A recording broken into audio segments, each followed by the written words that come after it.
Hello everyone and welcome again to psycho.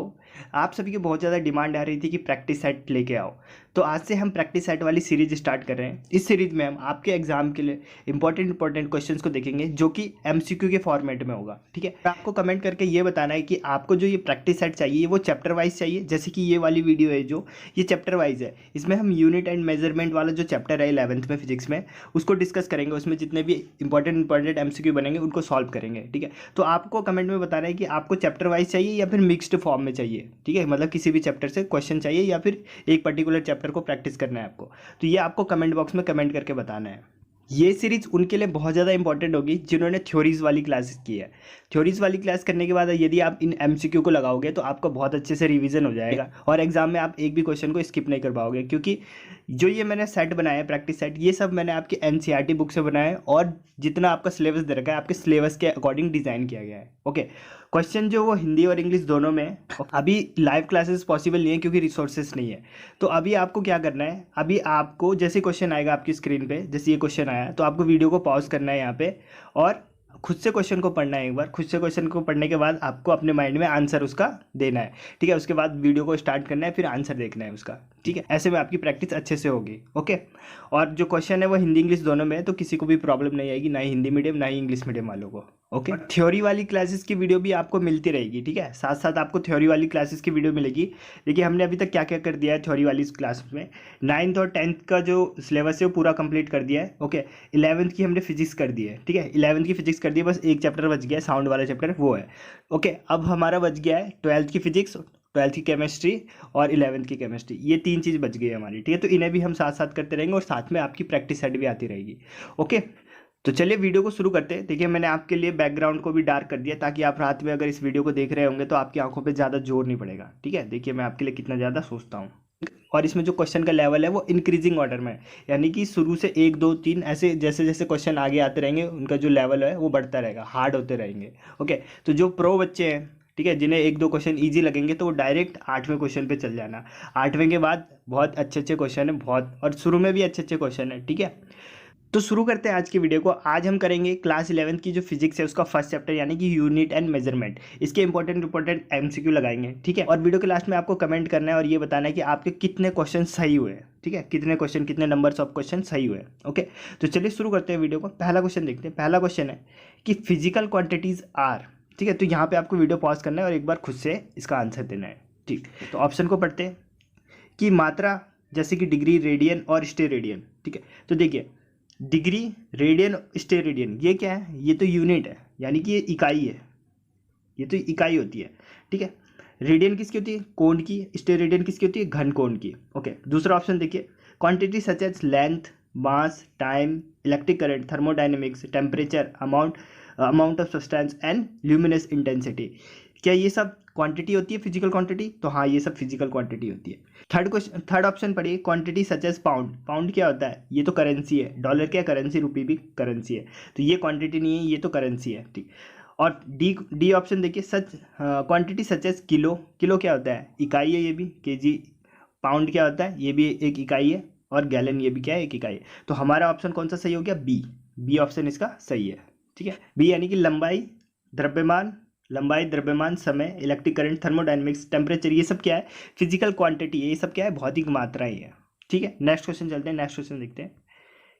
Next question है कि if a unit positive charge is taken from one point to another over an equipotential surface then.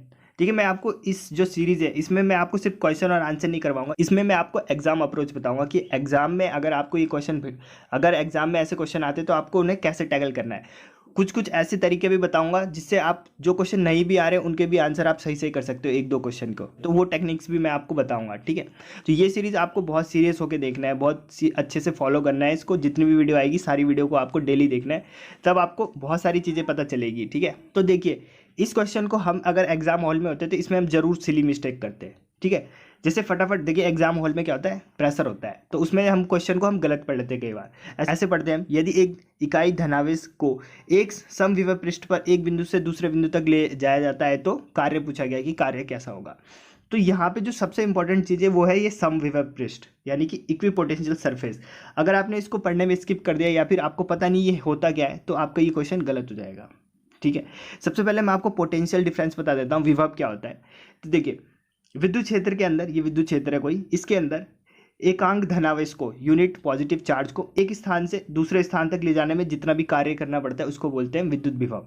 अगर मैं इसको फॉर्मूले के उसमें रूप में लिखूं तो कैसे होगा, जैसे कि एक पॉइंट से दूसरे पॉइंट तक ले जाने में, ये हो गया, देखिए एक पॉइंट से दूसरे पॉइंट तक ले जाने में जितना भी कार्य किया जाता है उसको क्या बोलते हैं, और ये हो गया यूनिट चार्ज।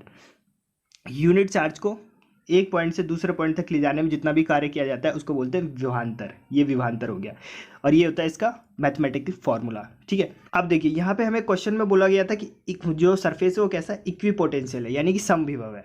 ठीक है, समविभव पृष्ठ है, इसका मतलब क्या होगा, अगर ये पृष्ठ है तो यहाँ पे जितना भी, जिस पॉइंट पे भी हम विभव देखेंगे, पोटेंशियल देखेंगे, तो सब समान है।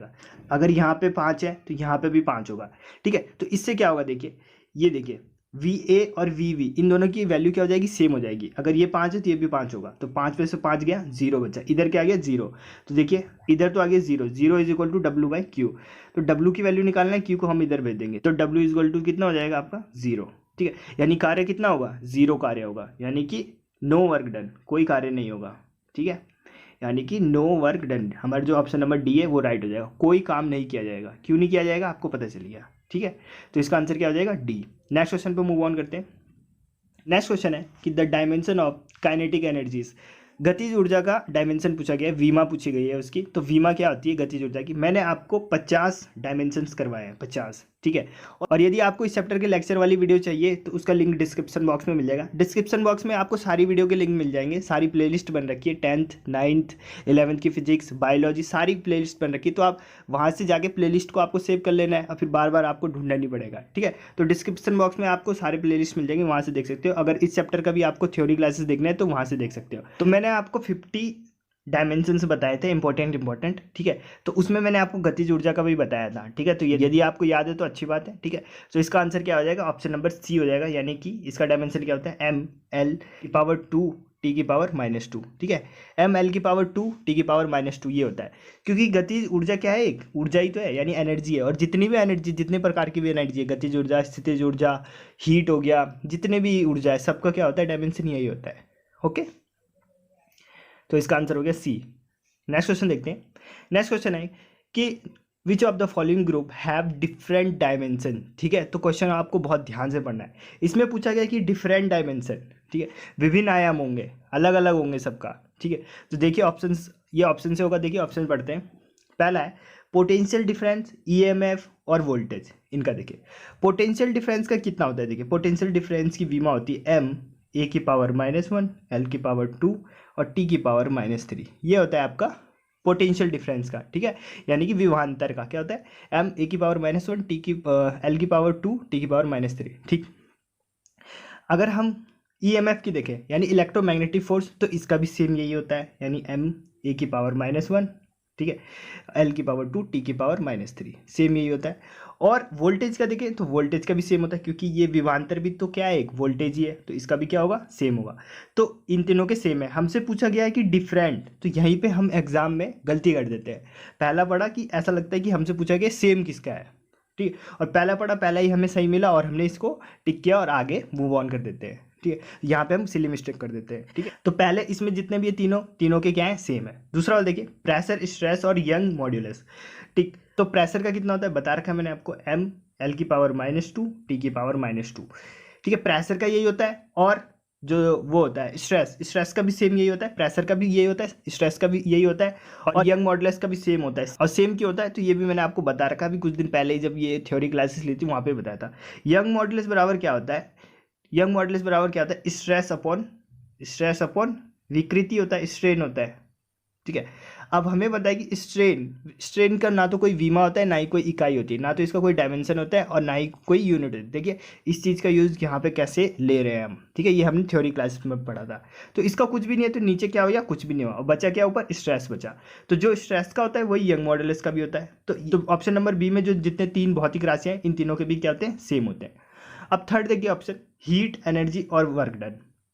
हीट का और एनर्जी का। देखिए हीट क्या है, एक प्रकार की एनर्जी है, बहुत बार बता दिया मैंने। और एनर्जी का हमने अभी पीछे डिस्कस किया था, काइनेटिक एनर्जी का क्या होता था, ml⁻2 t⁻², ये बताया था मैंने आपको। और वर्क का भी क्या होता है, यही होता है एल की पावर 2 टी की पावर -2। तो इन तीनों के भी सेम हो गए, ठीक है। हीट क्या है, एक प्रकार की एनर्जी है, और एनर्जी का भी ये होता है, वर्क डन का भी ये होता है, तो ये भी नहीं हो सकता। तो बचा हमारा ऑप्शन नंबर डी, यही होगा हमारा राइट आंसर, ठीक है। डायपोल मोमेंट यानी कि द्विध्रुव आघूर्ण, विद्युत द्विध्रुव आघूर्ण, ठीक है, इलेक्ट्रिक फ्लक्स और इलेक्ट्रिक फील्ड, ठीक है, चुंबकीय क्षेत्र, इन तीनों की विमा क्या होती है, अलग अलग होती है। क्या क्या होती है इन तीनों की विमा, देखिए डायपोल की विमा क्या होती है, LAT, लट, ठीक है, LAT ये होता है डायपोल की, ठीक है। और इलेक्ट्रिक फ्लक्स की क्या होती है, इलेक्ट्रिक फ्लक्स की होती है M L की पावर 3 टी की पावर -3 A की पावर -1, ठीक है, -1 है ये होता है। देखिए इलेक्ट्रिक फ्लक्स का क्या होता है, M L की पावर 3 टी की पावर -3 A की पावर -1, ये होता है इलेक्ट्रिक फ्लक्स का। और चुंबकीय क्षेत्र यानी कि इलेक्ट्रिक फील्ड का क्या होता है, तो ये होता है M L टी की पावर -3 और A की पावर -1, ये होता है हमारा इलेक्ट्रिक फील्ड का, ठीक है। तो आपके एग्जाम में एक क्वेश्चन तो आएगा ही, 1 से 2 क्वेश्चन आएगा ही आपके एग्जाम में, ये वीमा से, डायमेंशन से, एक ना एक या फिर 2 क्वेश्चन आएंगे जिसमें आपसे वीमा पूछी जाएगी, डायमेंशन पूछी जाएगी। तो जो मैंने आपको 50 बताए थे, सिर्फ उतना करके जाना है 50 आपको। और उस टाइम भी मैंने बोला था कि आप रोज 5-5 भी पढ़ोगे तो एग्जाम तक आपको अच्छे से याद हो जाएगा। एक दिन में आपको 50 रटने के लिए नहीं बोला था मैंने बस बोला था एक दिन में 5 करना, ठीक है, उससे भी हो जाता, ठीक।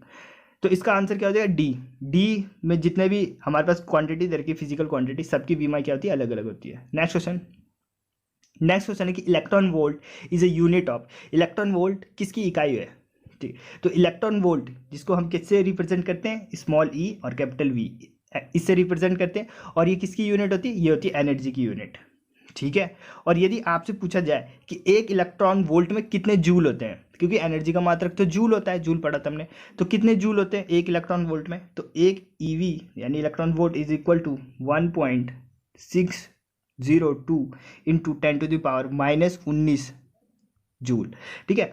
एक इलेक्ट्रॉन वोल्ट बराबर होता है 1.602 इंटू 10⁻⁻19 जूल, ये होता है हमारा एक इलेक्ट्रॉन की वैल्यू, एक इलेक्ट्रॉन वोल्ट, ठीक है। तो इसका आंसर हो गया सी। नेक्स्ट क्वेश्चन देखते हैं। नेक्स्ट क्वेश्चन है in SI system the fundamental units are, SI प्रणाली में मौलिक इकाई कौन कौन सी होती है, तो कितनी मौलिक इकाई बताई थी मैंने आपको, 7। कौन कौन सी थी, लंबाई का क्या होता है मीटर की, और द्रव्यमान का क्या होता है किलोग्राम, टाइम का क्या होता है सेकंड, विद्युत धारा का क्या होता है एम्पियर, ताप का क्या होता है केल्विन, पदार्थ की मात्रा का क्या होता है मोल, और ज्योति तीव्रता का क्या होता है कैंडिला। तो ये कहाँ पे दिख रहा है आपको, ऑप्शन नंबर 1 में ही दिख रहा है मुझे, तो इसका ऑप्शन नंबर 1 सही हो जाएगा, ठीक है। तो इसका ऑप्शन नंबर ए, बी क्यों सही है, इसका बी नहीं होगा इसका आंसर होगा ए, ठीक है। क्योंकि यहाँ बी में क्या दे रखा है, गुलाम तो किसका होता है, आवेश का होता है, पर आवेश तो है नहीं हमारा फंडामेंटल यूनिट में तो धारा आती है, ठीक है। तो इसका आंसर नंबर ए सही होगा, ठीक है, ए वाला सही है। नेक्स्ट क्वेश्चन देखते हैं। नेक्स्ट क्वेश्चन है कि light year is a unit of, ये क्वेश्चन ना जाने पता नहीं कितनी बार मैंने अलग अलग एग्जाम में देख लिया, और ये पता नहीं कब से पूछा जा रहा है, ठीक है, करोड़ों साल से पूछा जा रहा है, पाषाण काल से पूछा जा रहा है ये क्वेश्चन, इतना पुराना क्वेश्चन है, ठीक है। और पता नहीं क्यों पूछते हैं इस क्वेश्चन को, मेरे समझ में नहीं आता है, ठीक है, इसलिए मैंने इस क्वेश्चन को भी ले लिया। देखिए light year is a unit of, अब देखिए जो क्वेश्चन ईयर लगा हुआ इसमें तो बच्चे कंफ्यूज हो जाते हैं, लेकिन मेरे ख्याल से कोई कंफ्यूज नहीं आता होगा क्योंकि ये सबको ही पता होगा। तो लाइट ईयर किसकी यूनिट होती है, डिस्टेंस की होती है, दूरी की यूनिट होती है, ठीक है। अब मैं आपको कुछ चीज़ें बता रहा हूँ जिसे आपको नोट करना है और याद करना है, ठीक है। एक लाइट ईयर बराबर कितना होता है, एक लाइट ईयर बराबर कितना होता है, ये होता है आपका 9.46 इंटू 10⁻15 मीटर, ठीक है। एक लाइट ईयर बराबर इतने मीटर होते हैं, मीटर में पूछा जाए कि एक लाइट ईयर में कितने मीटर होते हैं, 9.46 इंटू 10⁻15, ठीक है, माइनस नहीं है, ये 15 है, 15 मीटर इतना होता है एक लाइट ईयर में, ओके। फिर एक चीज़ और आता है पारसेक, लाइट ईयर से भी एक उससे भी ज़्यादा बड़ी एक यूनिट होती है जिसको बोलते हैं पारसेक, ठीक है, पारसेक। तो एक पारसेक में कितने लाइट ईयर होते हैं, तो एक पारसेक में होते हैं 3.26 लाइट ईयर, ठीक है। और अगर आपसे मीटर में पूछा जाए तो आपको पता है एक लाइट ईयर में कितना होता है, उसको इससे इंटू कर दोगे तो आपको मीटर में आ जाएगा, एक पारसेक में इतने मीटर होते हैं, ठीक है। तो एक पारसेक में लाइट ईयर पूछा जाए तो 3.26 इतने लाइट ईयर होते हैं, ओके। और एक और यूनिट होती है जिसको बोलते हैं एस्ट्रोनॉमिकल यूनिट, जिसे हम AU से रिप्रेजेंट करते हैं। एस्ट्रोनॉमिकल यूनिट क्या होता है, पृथ्वी से सूर्य तक की जो दूरी होती है ना, उसी को हम बोलते हैं एस्ट्रोनॉमिकल यूनिट, ठीक है। और ये कितना होता है, तो ये होता है हमारा 1.496, हाँ 1.496 इंटू 10⁻11 मीटर, ये होता है, ठीक है। एक एस्ट्रोनॉमिकल यूनिट बराबर होता है 1.496 इंटू 10⁻11 मीटर, ठीक है। तो ये कुछ फैक्ट्स थे, इनको आपको याद रखना है, ठीक है। नेक्स्ट क्वेश्चन देखते हैं। नेक्स्ट क्वेश्चन है which of the following pairs of quantity and their unit is a proper match. हमसे पूछा गया है कि निम्नलिखित इकाइयों और उसकी जो भौतिक राशि है उनमें बताना है कि कौन सही से मेल खाता है, ठीक है। तो देखिए पावर का फैराड होता है क्या, तो देखिए पावर का क्या होता है, पावर का फैराड नहीं होता है, ठीक है। पावर का वाट होता है या फिर क्या होता है, देखिए पावर क्या होता है, कार्य करने की दर को पावर कहते हैं। तो डब्लू का क्या हो गया, जूल, और समय का क्या हो गया, सेकंड। तो जूल पर सेकंड आना चाहिए था, लेकिन जूल पर सेकंड है नहीं, तो पावर का फैराड नहीं होता है। अच्छा फैराड किसका होता है, कैपेसिटी का होता है, धारिता का होता है। तो धारिता का होता है फैराड। हेनरी किसका होता है, हेनरी होता है प्रेरकत्व का, प्रेरकत्व का होता है हेनरी। तो ये भी गलत है, ये भी गलत है। इम्पल्स, इम्पल्स यानी आवेग, आवेग का क्या होता है, देखिए आवेग क्या होता है, P equal to m v, ये होता है। एम की जगह क्या लगते हैं, kg, और वी की जगह कह सकते हैं मीटर पर सेकेंड। kg मीटर पर सेकेंड आना चाहिए, तो यहाँ पे न्यूटन पर सेकेंड दे रखा है, तो ये भी नहीं हो सकता। तो ये भी गलत, ये भी गलत, ये भी गलत। बचा क्या, ये मैग्नेटिक फ्लक्स। तो यदि आपको मैग्नेटिक फ्लक्स की यदि आपको मैग्नेटिक फ्लक्स की इकाई नहीं भी पता थी तब भी आप इस क्वेश्चन को कर सकते थे एलिमिनेट करके। तो एक ये मेथड होता है ऑप्शन एलिमिनेशन मेथड, जिसको आपको एग्जाम में प्रॉपर यूज लेना है, ठीक है। इससे बहुत सारे क्वेश्चन बन जाएंगे। तो इसका आंसर क्या हो जाएगा, मैग्नेटिक फ्लक्स की जो मैग्नेटिक फ्लक्स की जो इकाई होती है वेबर, ठीक है। वेबर होती है मैग्नेटिक फ्लक्स की। इसका आंसर हो गया ए, ठीक है। नेक्स्ट क्वेश्चन देखते हैं। The dimension of kinetic energy same as that of, इस टाइप का भी क्वेश्चन आपके एग्जाम में देखने को मिल सकता है कि गतिज ऊर्जा की समान किसकी विमा होती है निम्नलिखित में से। तो गतिज ऊर्जा क्या है, ये एक प्रकार की ऊर्जा है, एनर्जी है। तो नीचे देख लो कोई एनर्जी दिख रही है हमें।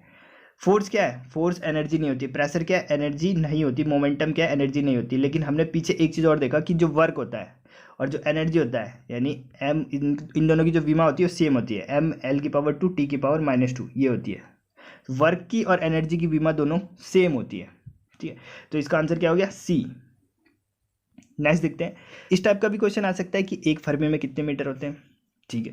तो देखिए एक फर्मी में कितने मीटर होते हैं, 10⁻⁻15 मीटर। फर्मी, फर्मी मतलब 15, ठीक है। मैं आपको सारे बता देता हूँ।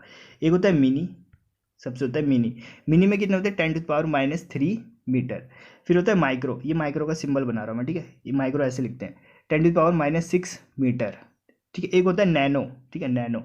नैनो देखिए एन से नैनो, एन से 9, तो इसका हो गया 10⁻9 मीटर, ठीक है। इसके बाद आता है पीको, पीको, पीको का होता है 10⁻12 मीटर, ठीक है। इसके बाद फर्मी मैंने आपको बता दिया कि 10⁻15 मीटर होता है। तो इतने आपको पता होने चाहिए, ठीक है, दिक्कत नहीं आएगी। तो इसका आंसर हो गया डी। नेक्स्ट क्वेश्चन देखिए कि एक न्यूटन इज इक्विवेलेंट टू, एक न्यूटन किसके तुल्य होगा।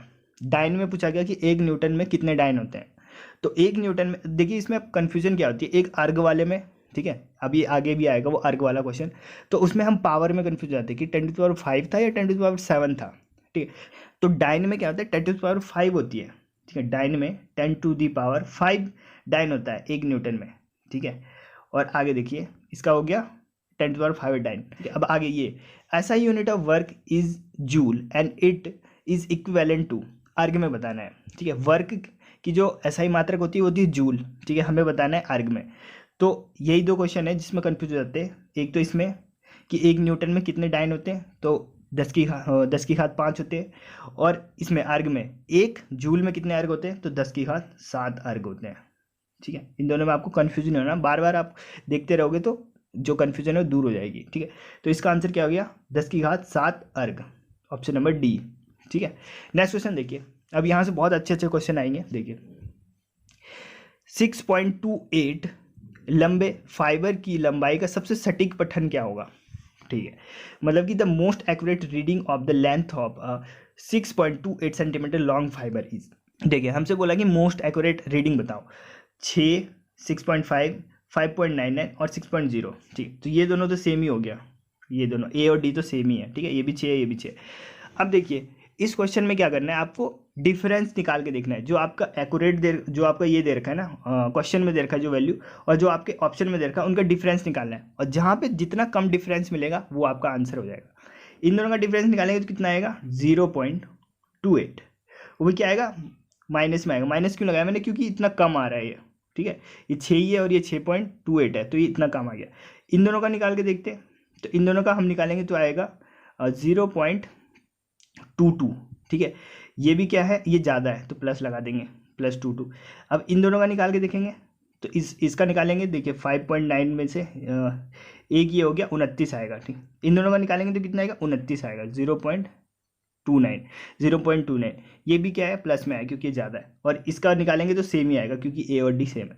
तो आप देखिए कि सबसे कम अंतर कहाँ पे आ रहा है, यहाँ पे 29 आ रहा है, यहाँ पे 28 आ रहा है, यहाँ पे 22 आ रहा है, तो सबसे कम अंतर आ रहा है यहाँ पे, ये बी वाले ऑप्शन में। तो हमारा जो बी वाला ऑप्शन है ये सही हो जाएगा, ठीक है। तो इसका आंसर क्या हो गया, बी क्या है, मोस्ट एक्यूरेट है, इसकी मोस्ट एक्यूरेट रीडिंग है, ठीक है। नेक्स्ट क्वेश्चन देखते हैं, the number of significant figure in a pure number, ठीक है। देखिए ये क्वेश्चन मैं कुछ और टाइप कर रहा था और यहाँ गलती से कुछ और हो गया टाइप, तो दोनों में बता देता हूँ। देखिए एक क्वेश्चन ये बनता है कि सिग्निफिकेंट नंबर मैंने आपको बता रखा है ना, ठीक है। सिग्निफिकेंट नंबर यानी कि जो हमारा सार्थक अंक है, ये मैंने आपको बताया हुआ है, ठीक, थ्योरी वाले चैप्टर में अच्छे से बताया, उसमें एग्जाम्पल के थ्रू भी करवाया था, ठीक। तो देखिए इस क्वेश्चन में दो टाइप के बनता है, एक ये क्वेश्चन बनता है कि प्योर नंबर यानी कि शुद्ध, सिर्फ ये बोले कि प्योर नंबर, कोई नंबर ना दे के रखता है, यहाँ पे कोई नंबर नहीं दे रखा है, ठीक है। और डायरेक्ट पूछता कि number of significant figure in a pure number, सिर्फ इतना होता है कि शुद्ध संख्या में कितने सार्थक अंक हो सकते हैं, ये पूछता। तो आपका आंसर होता है इनफाइनिट, यानी कि अनंत, अनंत हो सकते हैं, एक शुद्ध संख्या में अनंत सार्थक अंक हो सकते हैं, ठीक है। और यदि आपको अंक दे दिया जाए, जैसे यहाँ पे 410 दे रखा है, तो इसमें कितने होंगे, इसमें कितने होंगे बताओ, मैंने आपको पढ़ाया हुआ है, इसमें कितने होंगे, 2, सिर्फ 2 होंगे। तो इसका आंसर क्या हो जाएगा, फर्स्ट वाला यानी कि 2। सिग्निफिकेंट जो इस नॉन जीरो के इधर होते हैं, जो नॉन जीरो के दाईं साइड, ये जीरो नहीं है, इसको जो अशून्य है ना, अशून्य नॉन जीरो, इसके दाईं साइड अगर जीरो है तो उसको काउंट नहीं करेंगे, पहला चीज़ ये। दूसरा ये पॉइंट लगा हुआ है, दूसरा चीज़ आपके देखिए पॉइंट के दाईं साइड और नॉन जीरो के बाईं साइड अगर कोई जीरो है तो उसको भी काउंट नहीं करेंगे, ठीक है। तो ये था 410, इसके इधर इधर क्या है, दाई साइड जीरो है तो इसको काउंट नहीं करेंगे, तो इसमें 2 ही है सार्थक अंक, एक 4 और एक 1 है, तो इसका आंसर क्या हो गया, 2, ठीक है। और अगर आपसे पूछे कि प्योर जो नंबर होता है उसमें कितने हो सकते हैं, तो अनंत हो सकते हैं, ठीक है। इसका आंसर हो गया ए हो गया, ठीक है, 4 नहीं होगा, ए हो गया इसका आंसर, ठीक है, यानी 2 है इसमें। आगे देखिए नेक्स्ट क्वेश्चन है, नेक्स्ट क्वेश्चन बहुत अच्छा क्वेश्चन देखिए, thickness of pencil measure by using a screw gauge, इसका लीस्ट काउंट दे रखा है, अल्पमान दे रखा है 0.001 centimetre, come out to be, और जो इसका हम वो मेज़र करते हैं तो कितना आ रहा है 0.802 centimetre. The percentage error in the measurement, percentage error यानी प्रतिशत त्रुटि पूछी गई है इसकी। तो इस क्वेश्चन को तो आपको खुद से करना है, लेकिन मैं आपको एक क्वेश्चन करवा दूंगा, ठीक है, ये क्वेश्चन कराऊंगा सेम टू सेम वैसे ही है, और उस क्वेश्चन का आंसर आपको कमेंट बॉक्स में कमेंट करना है, ठीक है, मैं पढ़ूंगा। देखिए सेम वैसे क्वेश्चन है ये, एक स्क्रू केज द्वारा एक, पेन चेंज कर लेता हूँ, एक स्क्रू केज द्वारा एक तार का व्यास इतना मापा जाता है, ठीक है। यदि इस स्क्रू केज का अल्पमान, ठीक है, जो लीस्ट काउंट था वो इतना है, इतना ही होता है, ठीक है। तो यदि आपसे एग्जाम में सिर्फ इतना पूछे कि अल्पमान कितना है स्क्रू केज का, तो ये आंसर देना है आपको, यही होता है, ठीक है, 0.001 होता है, ठीक। तो माप में संभावित प्रतिशत त्रुटि बताइए, सेम वैसे क्वेश्चन है। तो इसके लिए क्या करते हैं, प्रतिशत त्रुटि निकालने के लिए अधिकतम संभावित मान, मतलब अधिकतम कितना जा सकता है वो, कितना जा सकता है, इतना ही तो जा सकता है क्योंकि इसका अल्पमान इतना ही है, इससे नीचे तो जा ही नहीं सकता है ना, तो ये हो गया अधिकतम मान, ठीक है। अपॉन माप जो हमने मापा इंटू परसेंटेज के लिए 100 लगा देंगे, ठीक है। अधिकतम संभावित मान कितना है 0.001, मापा कितना उसने 0.236, और परसेंटेज के लिए 100 लगा दिया, इसको काट कूट के आपका आंसर आ जाएगा परसेंटेज में। तो इस क्वेश्चन को आपको सेम इसी तरीके से करना है, सेम वही फॉर्मूला लगेगा, बस आपको थोड़ी कैलकुलेशन करनी है, ठीक है। तो इस क्वेश्चन का जवाब आपने कमेंट बॉक्स में देना है, ऐसे देना है, क्वेश्चन नंबर 15 का आंसर ये है, ठीक है, ऐसे दे देना है, ओके। नेक्स्ट क्वेश्चन है द रिलेटिव एरर, अब पूछा गया हमसे रिलेटिव एरर यानी सापेक्ष त्रुटि पूछा गया है। Error in measurement of the side of a cube is इतना, ठीक है, the relevant error in the measurement of its volume, ठीक है। हमसे पूछा गया कि एक घन है, उसकी एक भुजा को जब हम मापते हैं तो उसमें सापेक्ष त्रुटि कितनी आती है, इतनी, एक भुजा में। तो हमसे पूछा गया है कि अगर हम उसके वॉल्यूम को मापें तो कितना सापेक्ष त्रुटि आएगा, ये पूछा गया, ठीक है। तो इसमें भी कुछ नहीं करना है, एवरेज निकालना पड़ता है, तो मैं आपको डायरेक्ट बता देता हूँ कैसे निकालेंगे। देखिए रिलेटिव एरर कैसे निकलता है, जैसे रिलेटिव एरर निकालना है हमें वॉल्यूम का, तो ये कैसे निकलेगा, डेल वी बाई वी यानी कि टोटल वॉल्यूम में जितना चेंज हो रहा है अपॉन जो उसका ओरिजिनल वैल्यू है, ये निकालेंगे तो उसमें जो सापेक्ष त्रुटि वो निकल जाएगी, ठीक है। तो अब देखिए डेल ए, एक भुजा को नापने में जितनी त्रुटि हुई अपॉन उस भुजा की लेंथ, प्लस अब देखिए सारी भुजा बराबर होती है ना इसमें घन में, और इसका वॉल्यूम कैसे निकालते हैं, ए क्यूब, ये सब तो पता है आपको, ए क्यूब इसका भुजा होता है, यानी 3 बार इसको जोड़ना पड़ेगा, यानी कि फिर से करेंगे del a by a plus del a by a, ठीक है। 3 बार क्यों किया, क्योंकि ए क्यूब होता है इसका वो वॉल्यूम होता है, आयतन, ठीक है। अब देखिए इसको सॉल्व करते हैं, तो ये सब सेम है, तो ये हो जाएगा 3 डेल वी बाई वी, ये हो गया, और डेल वी बाई वी ये हो जाएगा 3 डेल ए बाई ए, और डेल ए बाई ए तो हमें दे रखा है उसने, यहाँ पे सापेक्ष त्रुटि दे रखा है, भुजा, ये भुजा है, भुजा में सापेक्ष त्रुटि दे रखा है, इस पूरे का मान दे रखा है उसने इतना, यानी 3 गुना, इसकी जगह रख सकता हूँ 0.027 ये रख सकता हूँ, देखिए 3 गुना 0.027 ये रख सकता हूँ मैं, ठीक है। इसके इंटू करूँगा तो आ जाएगा मेरा डेल वी बाई वी का मान, यानी कि वॉल्यूम में सापेक्ष त्रुटि आ जाएगा, इसके गुना करूँगा तो आ जाएगा 0.081, ये हो गया हमारा आंसर, जो कि ऑप्शन नंबर डी में है, ठीक है। फिर से बता देता हूँ क्या किया हमने, एक घन है, घन में कितनी भुजा होती है, 6 भुजा होती है घन की, ठीक है, 6 भुजा होती है। उसने बोला कि घन है, घन की भुजा को मापने में इतनी त्रुटि होती है, कौन सी त्रुटि होती है, रिलेटिव त्रुटि होती है, यानी सापेक्ष त्रुटि होती है। और त्रुटि कैसे निकालते हैं, सापेक्ष त्रुटि, जो उसमें त्रुटि हुई, जैसे भुजा का निकालना है अपॉन जो उसकी ओरिजिनल लेंथ है भुजा की, ऐसे निकालते हैं, ठीक है। अब हमें पता है उसका आयतन क्या होता है, क्या होता है, ए क्यूब होता है, यानी 3 बार इसकी भुजा को उसका एवरेज निकाल दो या फिर उसको जोड़ दो, ठीक है, दोनों तरीके से कर सकते हैं। तो इसलिए हमने किया del a by a plus, फिर से किया डेल ए बाई ए, फिर से किया डेल ए बाई ए, ठीक है। तो ये 3 हो गए, देखिए सब सेम है ना, 1 2 3 है, तो इसको मैं लिख सकता हूँ 3 गुना डेल ए बाई ए, और इसका मान तो दे ही रखा है यहाँ पे, ये है, यही तो दे रखा उसने कि भुजा में जो सापेक्ष त्रुटि है वो इतना है, और ये क्या है, डेल ए बाई ए क्या है, सापेक्ष त्रुटि तो है, फिर इसकी वैल्यू को यहाँ पे रखेंगे तो हमारा आ जाएगा वॉल्यूम में जो सापेक्ष त्रुटि होगी, यानी ऑप्शन नंबर सी हमारा राइट हो गया, ठीक है। नेक्स्ट क्वेश्चन देखते हैं, नेक्स्ट क्वेश्चन है, ये क्वेश्चन भी बहुत अच्छा है।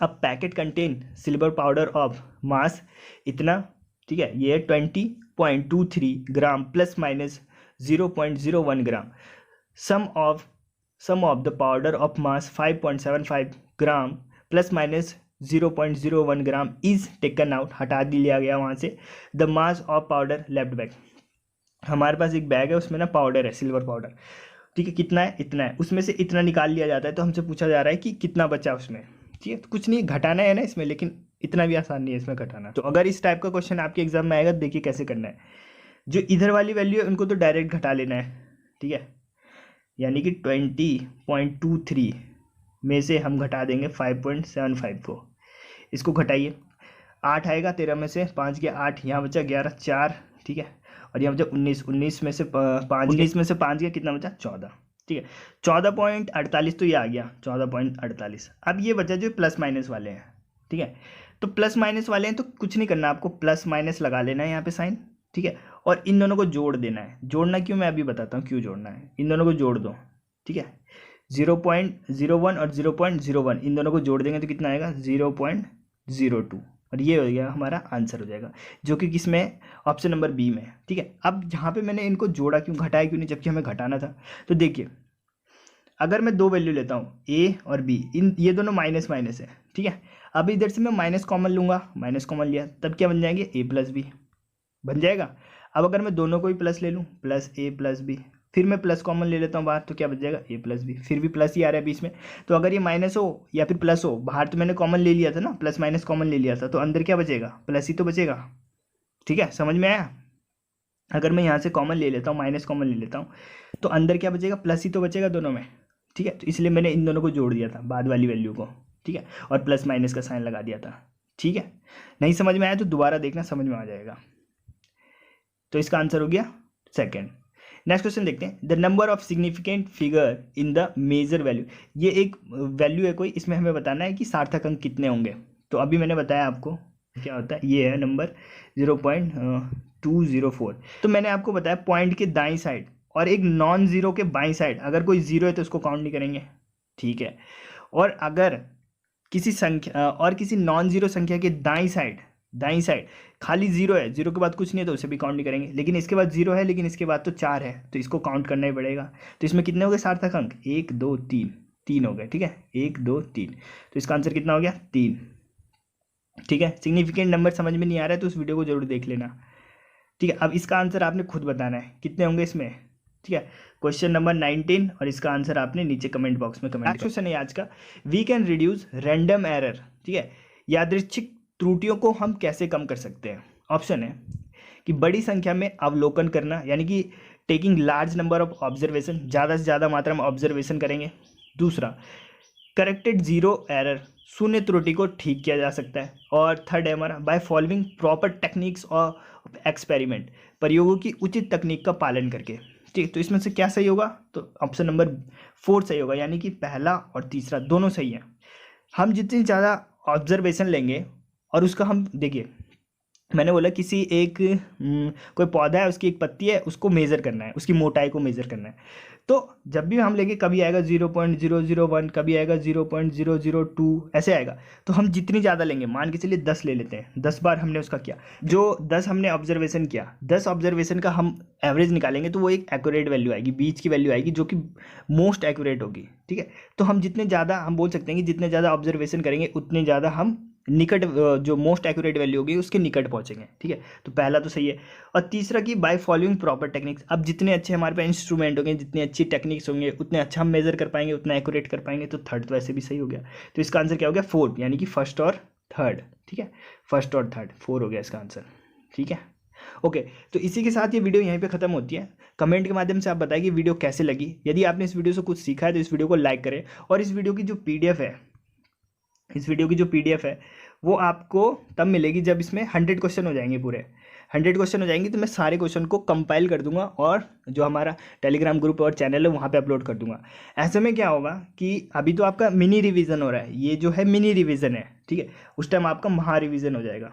ठीक है, 100 क्वेश्चन एक साथ आप करोगे तो आपको 100 क्वेश्चन एक साथ करोगे तो आपके पास नए नए चैप्टर होंगे और अच्छे से रिवीजन हो पाएगा। ठीक है, तो मिलते हैं नेक्स्ट वीडियो में। जय हिंद।